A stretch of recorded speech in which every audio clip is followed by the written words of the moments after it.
ఎప్పుడైనా నెయ్యిని ఇట్లాగా కుక్కర్లో తయారు చేశారా? చాలా సులువుగా ఎటువంటి శ్రమ లేకుండా ఈజీగా తయారు చేసుకోవచ్చు. నేనైతే ప్రతిరోజు మీగడిని ఇట్లాగా గిన్నెలోకి కలెక్ట్ చేసుకొని డీప్ ఫ్రిడ్జ్ లో పెట్టుకుంటాను. నెయ్యి తయారు చేయాలి అని అనుకున్నప్పుడు ఒక అరగంట ముందు తీసేసి విడిగా పెడతాను అనమాట రూమ్ టెంపరేచర్ లో.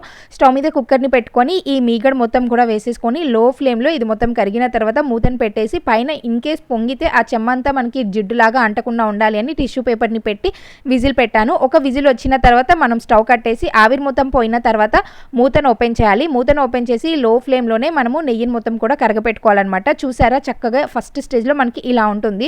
లో ఫ్లేమ్ లో 10 నుంచి 15 నిమిషాల పాటు మనము నెయ్యిని తిప్పుకుంటూ కరగపెట్టుకున్నాము అంటే ఇలాగా నీట్ గా క్లియర్ గా నెయ్యి అయితే తయారైపోతుంది. ఇది వేడిగా ఉన్నప్పుడే వేరొక గిన్నెలోకి మనము సెపరేట్ చేసుకోవాలి. ఎందుకంటే నెయ్యి ఆరే కొద్దీ ఇట్లాగా మనకి కింద గోదావరి వస్తుంది కదా, అది మొత్తం కూడా పీల్చుకుపోతుంది. నెయ్యి క్వాంటిటీ తగ్గుతుంది అనమాట. వేడిగా ఉన్నప్పుడే ఇట్లాగా వడకట్టుకున్నాము అంటే నెయ్యి చాలా ఎక్కువగా ఉంటుంది. మీకు నచ్చిందా ఈ సింపుల్ ఐడియా? నచ్చితే డెఫినెట్ గా ఉపయోగపడే వాళ్ళకి షేర్ చేయండి. నెయ్యి ఎంత కమ్మగా ఉంటుందో, చాలా రుచిగా ఉంది.